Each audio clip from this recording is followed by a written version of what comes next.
Can I golf Sunday morning? Sure. Your dad's thing is at what, like 1? 1. I'll be back by then. It'll be a quick 9 hole. Are you purposely asking me while we're recording so I can't say no? Yeah, exactly. This feels...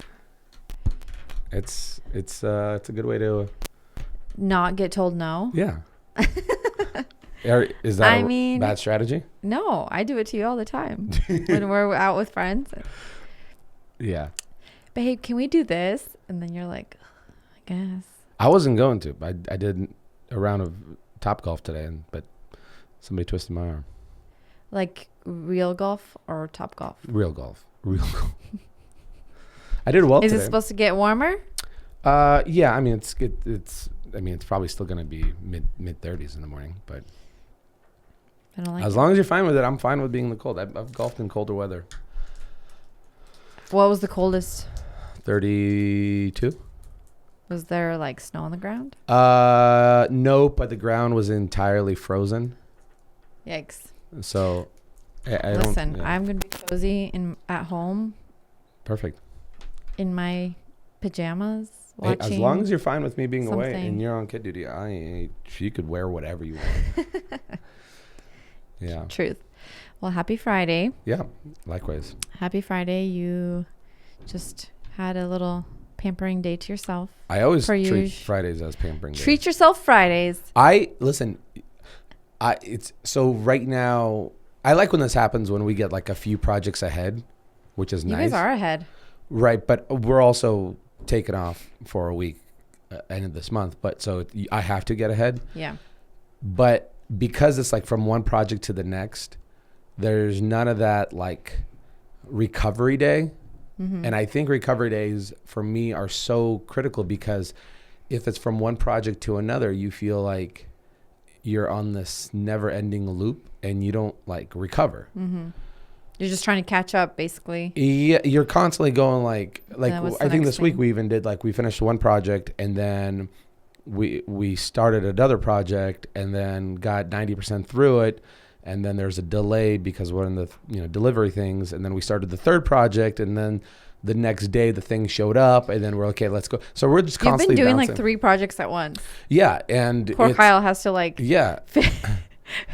later have to figure out how to go through all that footage. Yeah, mentally. Well, he organizes like days by days in folders, but it's like you need to take at least a day for like yourself, like a recalibration day. Yeah. And so like I was feeling it like, was it Wednesday or Thursday? I was like, Jesus, like I just came from a project. Now I'm starting a new project. I think it was on Tuesday. And boom, it's demo. And I'm like, okay. Like I literally during the day when I'm at Lowe's, I'm like practicing breathing patterns of like stress relief. Really? Yeah. Otherwise it gets to you, right? Yeah, because you feel like you're holding your breath. And when you're holding your breath, you feel like you're being stretched thin. Because, obviously there's always admin stuff that you need to do. And then it doesn't give you enough time to plan for the creative part for the project, like what the title will be, what the thumbnail will be, what the hook will be, like how to make it special, and which is important too. 1,000%. It's the most important. Do you feel like on these days that you kind of take off to recalibrate? Do you feel like it kind of gets you into the zone of being creative and thinking of the planning for the next project? Or do you not think about it at all? I don't think about it at all. I just take it as like a decompression day. But then when you come back, you feel like you are like kind of revamped, recharged. Where it really starts affecting me if it's midweek and you finish a project and you start another project. That's where it hits me the most. So like right now, fortunately, one project is done. The video is going to come out next week. Second project is 99% done. So that's good. There's no stress there. And then I am a quarter of the way into the third project. And I know what the next steps are. It's just a matter of just showing up and doing it. I don't have to give any kind of like, what's the spin? Because that already was figured out.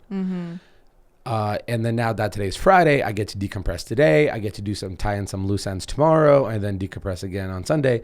Come Monday, I know what I'm doing. I know what I'm doing on Tuesday, Wednesday, Thursday, Friday. That's where the project will be done, right? Mm-hmm. Where it really hits me the most is when I wrap up a project midweek and I start another project the next day or the same day, because you do feel like you haven't caught your breath. You went from exhausting yourself mentally with like finding a creative concept on one project and then like your approach on it. Like there's two different things. And even wrapping up a project takes a lot out of you, because there's usually a lot of loose ends you have to like figure out, and even small details. Like I feel like a lot of times when you finish a project, you have to now paint the wall again because you had some touch-ups you had to do, or you had to remove the trim. Like there's a lot of extra that goes into the last, I feel like, finishing touches for you. So I'm sure when you're like done with that, the last thing you want to do is like start a new project. Yeah, the loose ends that's kind of the easy part, to be honest with you. Because it's just like putting things back. It's like as they were. Yeah, it's the loose ends is kind of like cleaning up your shop after one project. Mm-hmm. But I feel like that's the annoying part.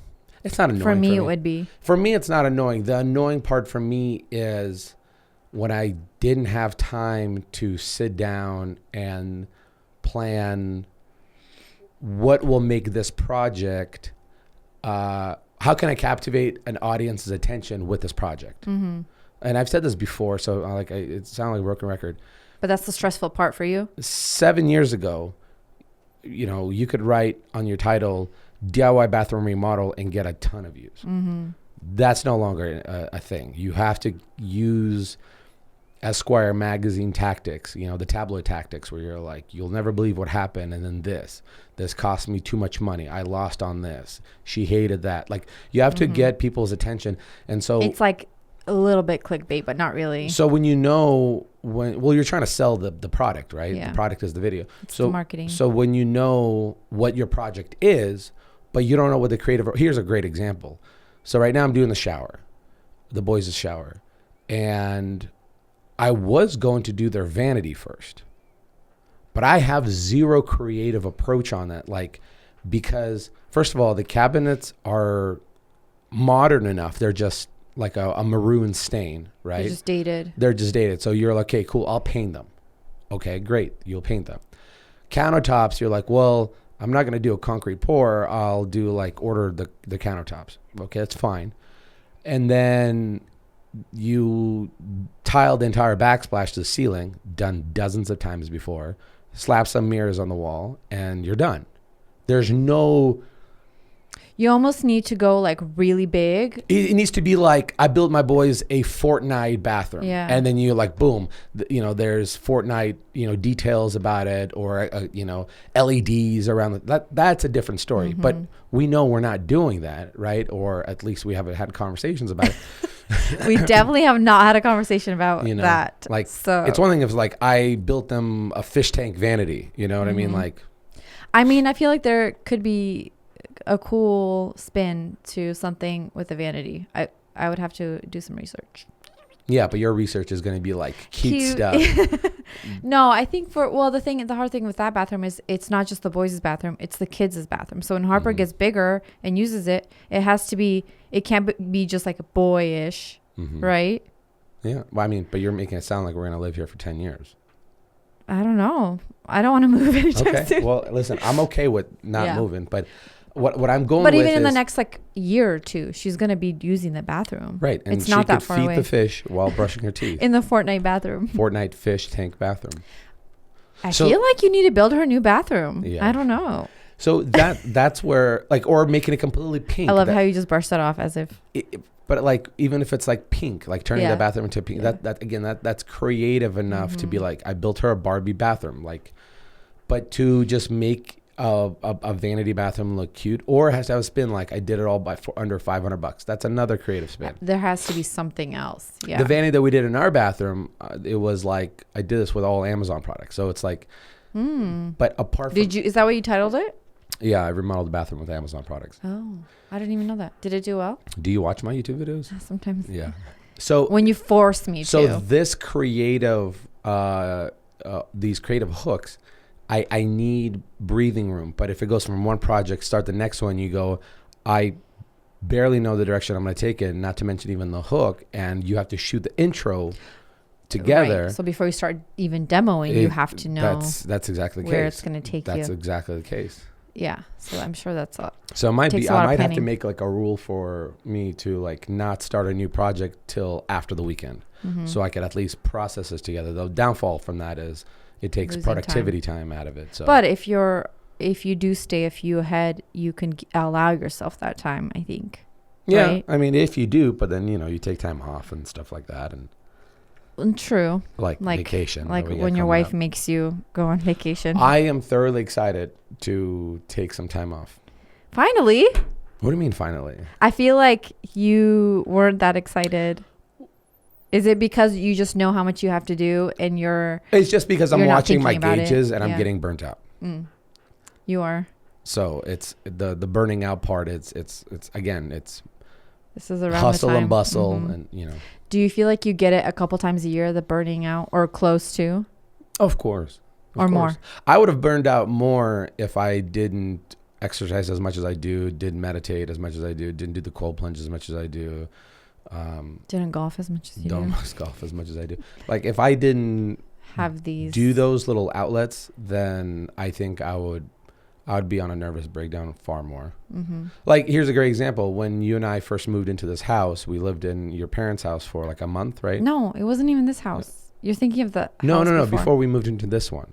We never lived with my parents when we moved into this house. Where did we? Oh, we stayed. No, we did. We lived. No. Honey, because I remember driving from your parents' house to this house to do projects on it. Yes, we did. Wait a sec. Yes, we did. And you know why I remember is because I remember specifically driving from your parents' house in the morning, and I took my Apple Watch off because it kept dinging me for notifications, and I was already burned out. So I threw that Apple Watch in the back of my car. Hold up. If we stayed at their house, it was for maybe like a week. It couldn't have been more than that. But why? I'm trying to figure out why. I don't remember why. Wow. You know what? That was a really crazy time in our lives. And I think I blocked a lot of it out of my memory. Well, but here's where I'm going with this is I was so stressed out because I was painting the interior, remodeling the kitchen, redoing the floors, doing the trim. It was all at the same time. So this was my job site that I was going to. And I was not exercising. I was not meditating. I was not doing cold plunge. And I was drinking a lot because I was using it like to numb, you know. I gained a lot of weight actually that time. I see my videos, like my face is like full.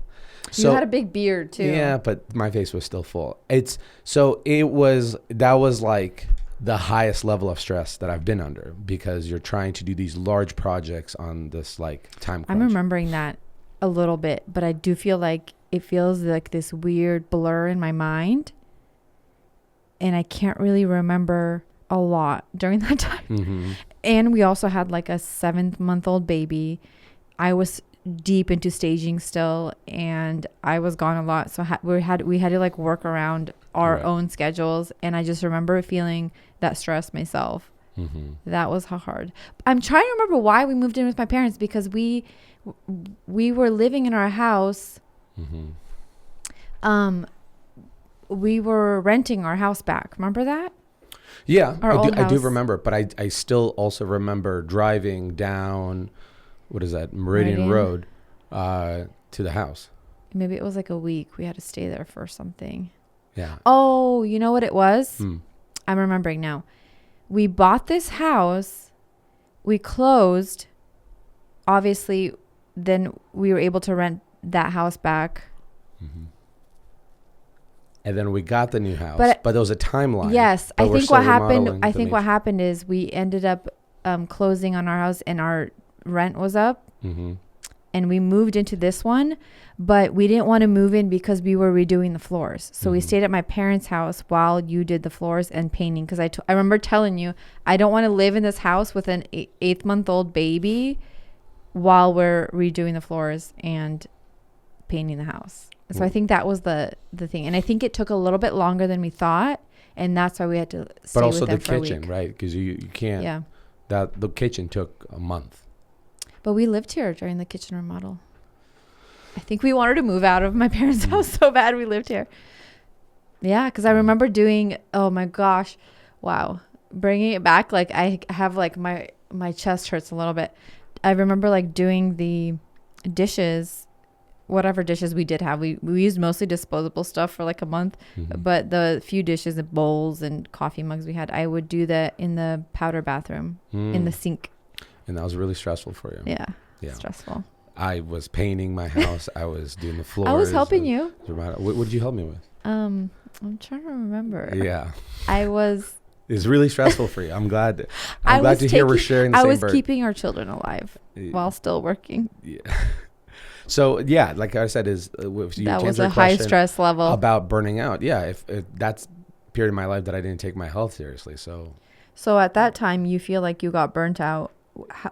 What happened after you got burnt out? Do you feel like you had to take a break, or you just? No, you just push forward. You just push forward. And then eventually what happens? Like things settle in. Yeah. Large projects that were like super time consuming for like the comfort, like once the floors were all done and the kitchen's done and the interior of the house is painted, then you kind of go, okay, now we could take time on so the rest of the project. once you check those things off the list. Once the big necessities were done. The kitchen was always the most important part. The, inside painting was the most important part, and the flooring was the most important part. Once those were done, now keep in mind, we had to put up walls, we had to take down pillars, we had to close off the fake windows in the walls. But once that was major stuff done, then it was a little pressure off of me, because then you can go, oh, well, I'll get to that part later, or I'll get to this part. It was those big It was a time crunch. First. That's what it was. Yeah. So that was, that's the name of the stress of the game. Yeah. So now my stress you've is kind of different. Dialed it in. Well, not necessarily. Well, yeah. Now there's no time crunch on that aspect. Now I have the freedom of going like, hey, to the brand, we're behind schedule. Right. Let's push it out in a week or something like that. So you feel like your stress level right now is trying to find creative titles and thumbnails and making it catchy, and that's not stressful. It's just, it's only stressful if you don't give yourself time for that creative space. But otherwise you don't feel like it's stressful, because you always end up finding it's just another thing to like, give some bandwidth to. It's not stressful at all. I don't lose sleep over like, what am I going to call it? I lose sleep if I go from one project to the next without giving myself adequate time to come up with a creative approach. And the creative approach can be very quickly. It could be like, like here's a great example, like the pantry that we did.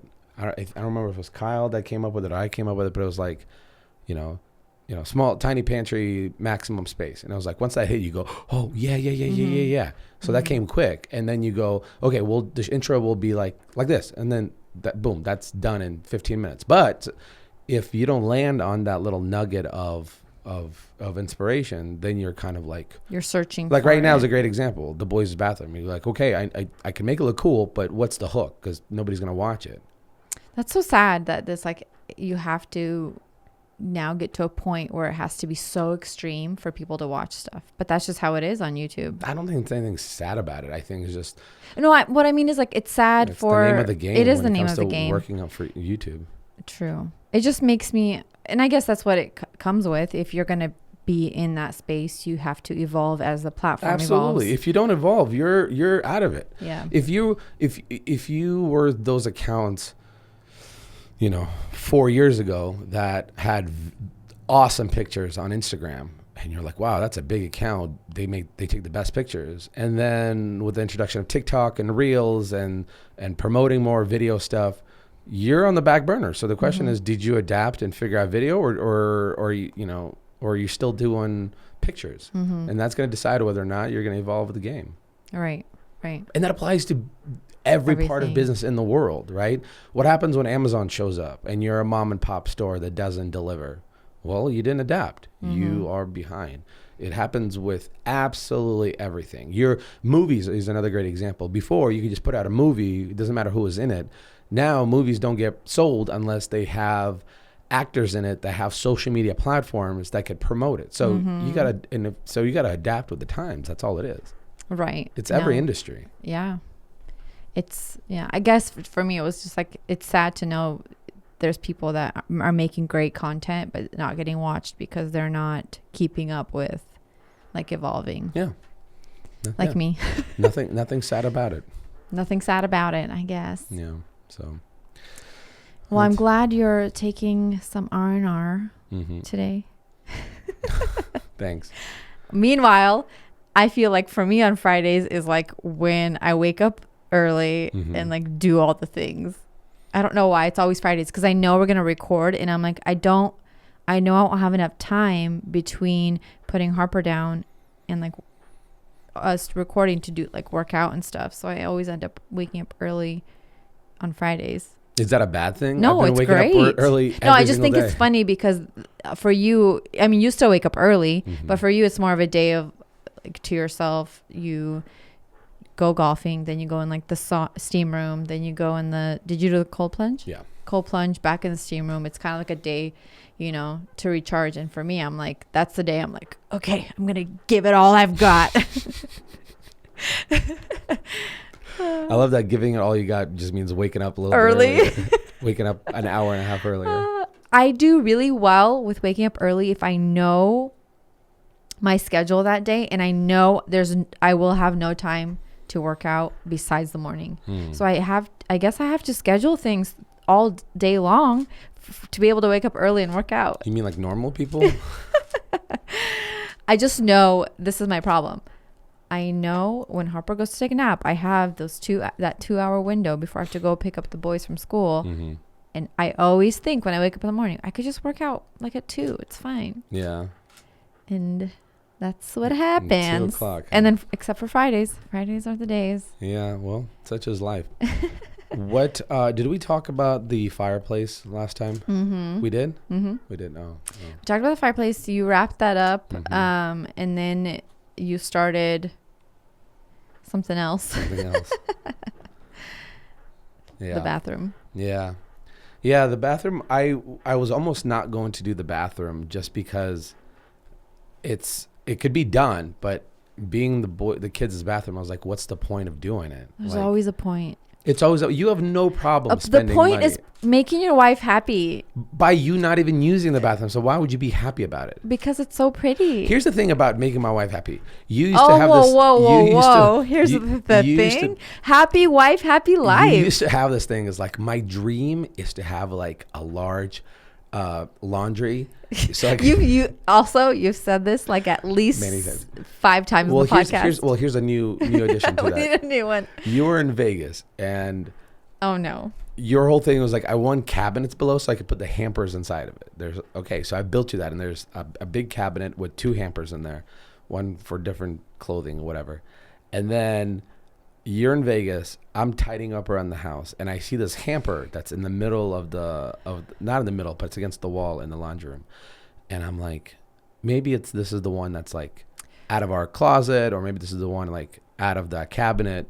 No, there's still the same 2 under the cabinet, and then one just standing. Well, okay, I have an excuse for that. What's your excuse? That was from Harper's room. I just put it there because I was was organizing her closet, and I was like, I don't even use this in her closet, so I'll put it somewhere else. It was just there in the meantime, and then I started using it. Okay, so tell me about this meantime thing, because I feel like it varies. Meantime. So in the meantime, you have 3 boxes that were there for a month in the bonus room, one of which is not open. P.S. You also had a couple boxes that were not opened in the bonus room. From brands that I'm waiting to do. Mine are from brands too. Are you waiting to do ad reads on them? Yes. Then you have a box under my side of the bed that I don't know what's in there, but it's been there for at least a month. And then you have a saran wrap a box that's in the other side behind the door. Saran wrap? Not a saran wrap. It's like plastic wrap. Oh, that was from a brand. Yeah. Those are curtains. Okay. So yeah. So it's there. I just like to store stuff all over the house. All over the house. Yeah. Because I have all of my closets already full of all of my boxes. You don't have any boxes in the closets. That you know of. I know. So yeah. it means in the meantime, it's just there. So the whole thing about the boys' bathroom, it's out of your sight. So I don't know why you want. It's not out of my sight. I'm in that bathroom every day because I'm helping Harper like brush her teeth, or I'm walking through it to put something away. I'm in it all the time, so I want to walk in and be like, ooh, this is so nice. Yeah. So don't you want to make your wife happy? I think one of these days I'm gonna lose my mind and just razor blade my head and just like shave it all off like Britney Spears did, and be like, does this make you happy? Well, first of all, you've done that already. Yeah, I did. Not out of stress, but out of just life. Out of life. But also, how messed up would that be after you got the hair transplant? Well, it would come back again. Well, when you razor it, it's still. Yeah. Also, it looks like it's grown. It's really grown. It's grown a little bit. Are you excited? Yeah, I mean it's something that's hard to get excited about right now. Why? Well, because I would be. Really? To see, like you have actual hairs coming out of those spots. It's a little scraggly on this side, but this side it's pretty. Well, I think that side just had more. What are they called? Holes. If you look at it, I think they did more holes in that side. Talking about this side? No, the other side. They did more? So that's probably why it's not growing. You don't see as much because there's just more of them. Although, if you think about it, if there was more, then you would see more growing. Yeah. Huh. That's the side you probably wanted more growth. That's the most lost side. Well, it looks good, babe.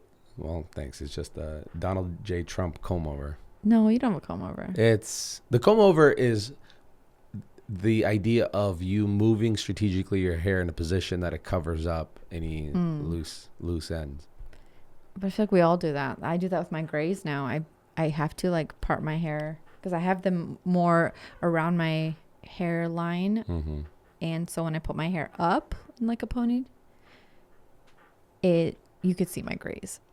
Yeah, but I don't know. Is it beautiful? Well, why do you guys lose your mind about grays? Like, it just makes me feel like I'm old. You women are like the only creatures that like only creatures. Well, like I mean, I don't know about guys. As opposed to one other creature. Like a guy would lose his hair and you drastically look different. Like you had hair, now you don't have hair. I feel like when women go gray, they look drastically different to me. But it's such a thing that ages you can get colored though. I know. So I do get it colored, but I feel like it's growing gray so fast that I can't even keep up with coloring it, which is so sad. I think you guys hold on to youthfulness far harder. Oh, yeah, of course. Like with all the creams and face stuff they have and Botox and everything, women get it more than men. Well, face creams, I understand, but Botox, like, I don't understand. Like, nobody... I heard this great point, how the people who are getting Botox in our lifetime are an experimental group because they're the ones that have like, it's so hard meeting people who had Botox done to their face and then you're like, wow, you look so great. It's usually like, you can tell you're like, it's weird. Like are guys will smiling? Like Simon Cowell had his bunch of Botox done to his face and he looks like a completely different person in a negative way. A lot of people end up not looking great as they age, right? With Botox because they can't stop. It's always too much. Or like some older execs in LA will get it done on like they get their eyelids done and they just look surprised always or something like that, or glassy eyes or something like that. It's so creepy. Nobody has ever got it done and you're like, wow, that looks great. Yeah. But we're in the experimental phases because it just really started when we were younger and it's like right now is getting popular. In 20 years, they're going to perfect it already. Mm-hmm. They're going to do it in a way that it's going to be like a filter on your phone where it's like, it's going to be genetic manipulation on it. Yes. And people will actually look better. So yeah, it'll just be like that, like flawless look. Like when they first did hair transplants, they used to take a scalpel, take a huge chunk of your skin with hair from the back of your head, make a scar. It looks like a C-section scar in the back of your head. And nowadays, because the revolution of like 20 years, 10 years, they extract each hair and you can't tell. So same thing with Botox is like people who are getting it done right now, you might as well get the first version of Tesla that just dies on you and blows up. So you're saying not to So you're saying to wait 20 years and then get Botox? Yeah, wait 20 years. Wait till they cool, like figure I'll do it out, it. and then when I'm 50, experiment with it. So our kids will be getting it. Yeah. Jeez. Yeah. Well, I'm excited to see what you do with the vanity. The vanity. I don't know. I feel like do that you bathroom. Have ideas? I will. What's your? I can have. I don't. I haven't thought about it, but I think if I think about it. But you need to give me either an extreme idea, like this is a gaming thing, or pink thing, or you have to give me a hook, because apart from that, just because it looks cute does not make people want to watch it. Although the bed wasn't like that big of a hook. It was just I built my daughter a princess bed. No, but it's hyper pink. Yeah. The thumbnail. And which, by the way, if you've seen the video, obviously it's not that pink. You do it for the thumbnail. And then there's a really good kid surprised reaction of it, you know. Also and credit to Mint and Pine for taking that picture. Huge credit. Actually, I took all those pictures. You did take all those pictures. Except for the story. You did a great job. Oh, no, I took that one too. Yeah, you did a great job. So that thumbnail is all me. So you owe me whatever you make off that video. You already have that. Okay, cool. Thanks. Yeah. So, but so you think for that video it was the thumbnail? Yeah, itself? it was a pink giant built-in bed. So it stops somebody with a little girl like freaking out about it. That's enough for you to be like, I got to see this, and this really caught my eye. Yeah. Because end of the day, when there's 600 hours every minute uploaded to YouTube, you're competing for that person's attention. And here's the wildest part to me. When you look at analytics, that princess bed, majority of my audience is male. I think my audience is like 88 or 83% males. The video was watched by 77% of people who did not follow me on YouTube. They're completely new audience, all while being 77% females. Wow. So YouTube presented that video to a completely my audience on YouTube either didn't see that piece of footage or didn't want to watch it. Because your audience is male. It's male. And so they're like, well, cool, but like move on. Right. But it got promoted out to the female audience. So the big question that were like, save. So the big question is, why is it that my content is not being seen by my audience? It's because somebody else that they subscribe to or follow to caught their attention. You're not going to watch all the videos of the people you subscribe to. Like, I have so many channels that I subscribe to on YouTube, from science stuff to engineering stuff, that I like all of them. But at the end of the day, when I allocate time to like watch YouTube videos and like decompress, I don't watch those. There's so many that I don't watch. So you're constantly competing for people's attention. And by you going like, here's a really attractive, vanity transformation. If that wasn't such a shiny coin in the corner of the floor, then nobody's watching it. But isn't that a good thing when your video is promoted to another audience, because that means you're getting more subscribers? It's right? Definitely a net positive. Yeah. But you can't constantly recreate that. What you can recreate is a subscriber count that you go, okay, so when people say like, how many subscribers I need so I can go like full time on YouTube, that doesn't matter. Subscribers is just a pool of people that get the first take of your videos, and if they enjoy it, this what are they like in courtroom talk, that you are judged by something of your peers, a jury of your peers, right? So this group of people decided yay or nay. The same thing happens with subscribers. Is you have a jury of your peers that say good content or not good content based off of them liking it, engaging it, liking it, and all that stuff. If they say it's good, then YouTube goes, cool, then we'll promote it to a completely different category of people that don't yet follow you.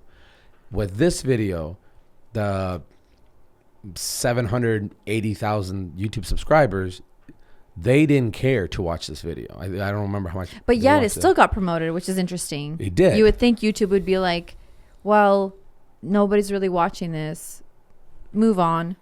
But yet somehow something helped you along with the correct approach would have been, here's a banger of a video, you know, whatever decent percentage of your large audience watched it, and because they watched it, it's a good content. Now let's expose it to a whole different demographic group of people. That's the fair way to do it. But these algorithms change so many times, and there's other people who have far more captivating and engaging thumbnails and topics that stood out to you more than your thumbnail. So did you get a good amount of followers from? Yeah, I think that video got me like 10,000 subscribers, which is cool. Yeah. But, you know, you also want your subscribers who have already been watching your stuff to like your stuff too. I just want consistency. Yeah. Because it is consistent. It's unfair for a person to say, I want 1 million views on every video. That you can't do that. No. It's such a small group of people that can do that. Very small group of people. There's some channels I follow, like Whistle and Diesel. They do it, not a problem. But because that content is so extreme. They're such a Mr. Beast. Yeah. But with me, I go, what's consistent? What's a good number for me? And the repeatability is what keeps you having a job. Yeah, yeah. Because at the end of the day, that's what's getting you paid, is that consistency. All right. And knowing. And so the question is like, why isn't my thumbnail being seen by my audience? You know, why is it that you have, you know, like I said, 700,000 plus subscribers, and you can get a video that gets only 25,000 views? Why? Right. And then you post another one, and it's like it blows up. Yeah. So what's more interesting to me is, which I mean, we've talked about this before, but a video can sit for a while and all of a sudden it like blows up. Yeah. I would think like if that video is not doing well, YouTube would just be like not really promoting it anywhere, but somehow along the way a video could still blow up based on a couple people going, oh, this is cool. And then YouTube is watching, oh, now this person's watching, now this person's watching, and then now they're promoting it. Yeah. That's crazy to me. Yeah, that it could do that. That's why, like, if you want to make a career out of this kind of industry, you really have to bank on having a library. I have 200 plus videos, which is ridiculous to think about, in my library. That's a lot, yeah. And what keeps you having a stable paycheck is that when one video is either a dud or takes off, and then later on it takes off or dies off, the next one does, you know, something different or better or worse. So you have this fluctuation. Plus you have seasonal stuff where you have, you know, summertime projects that will take off in the spring, summer. And then in the wintertime you have, you know, how to winterize your home or whatever winter projects or feel good stuff. Like it's, if you have a diverse library, then it's like having a diverse portfolio, like investment portfolio, where you're like, okay, yeah, so my stocks and bonds are down, but my IRA is up, or my, you know, hedge funds are up. It all fluctuates. So if you can do that, that's when you could sustain. But if you just like have 10 videos, well, then you really have to count on those bangers. Yeah. And that's why, I mean, it takes time to build subscribership and like your platform, because you have to take time to make those videos. Unless your videos are really short and don't take a lot of time, then you can bang so many out, you know, quickly. But for you, it took you time because this was also your job, but also we were remodeling our house. So you had to go room by room, right? Right. And to create that library of videos, it took years. Yeah. What are you, 7? When I started? Yeah. YouTube. 2015. Yeah. Well, 2016, January 2016 was like my first YouTube video. 2016? Yeah. January 2016. Is that 7? Yeah. Crazy. Well, congrats on a banger of a video that your wife told you to do. You were monumental in that. Also, I just want to say the last 2 videos that did really well were I had involvement with. You did. Thank you. Thank you. If you need advice. If I need advice. Well, I asked you for advice on the kids' bathroom. So. Well, you just asked me now, so I'll have to think about it. Okay. So. Give me some time. I'll think about it. Yeah. So that's that. Yeah. Also, a little update. I still have not seen the house that we bought. Mm-hmm. Alex is wrapping up the boys' bathroom. That will be one of the last projects in this house. Yeah, April will and then April's the month. Mm-hmm. You guys will be able to see a tour and my very probably horrible reaction. By the way, you jumped the gun on promoting this house. No, I didn't. We already talked about this, and I didn't because I'm getting the people hyped up For a month and a half? Yeah. I have people constantly asking me, DMing me, well, so when are you gonna see the house? I'm like, yes, because now like that like hype is there. People are like, well, I can't wait to see it. I'm gonna start hyping up. So now we have to make it. That's gonna happen like a year from today. Yeah. Hey guys, you ever wondered how to make a giant pizza oven? Well, guess what? 2024. Hey, that's what they do in the movies. They put out a trailer for like a year. That's a good point. Beforehand. You got to hype the people up. They're always thinking about it, you know? I need to do some vague stuff. You should make some like trailers for like a year ahead. Yeah. You know what I need to start doing is like promoting within the video, the next video that comes out. That's a good idea. Yeah. That's a great idea. That might be a good so people are thinking about it and looking forward to it. Coming up on the next episode. Yeah. You know, when they do like a preview. Yeah, one man, one desire. One unhappy wife. Jean-Claude Van Damme. This blockbuster hit this summer. Will his wife ever be happy? Yeah, it'll be fun. Well, I hope I don't lose my mind. You won't. Well, it's bound to happen. I have Someday. I have to redo the roof all by myself on the house. So, wait, why are you doing it yourself? Well, who else is going to do it? People, roofers. Can I have some monies? Sure. All right, folks. Thanks for listening. Stick around for the Abandoned House series. That'll be a banger. It's coming up soon. I'm sure we'll have so much to talk about it on here. All right. So thanks for listening. Bye.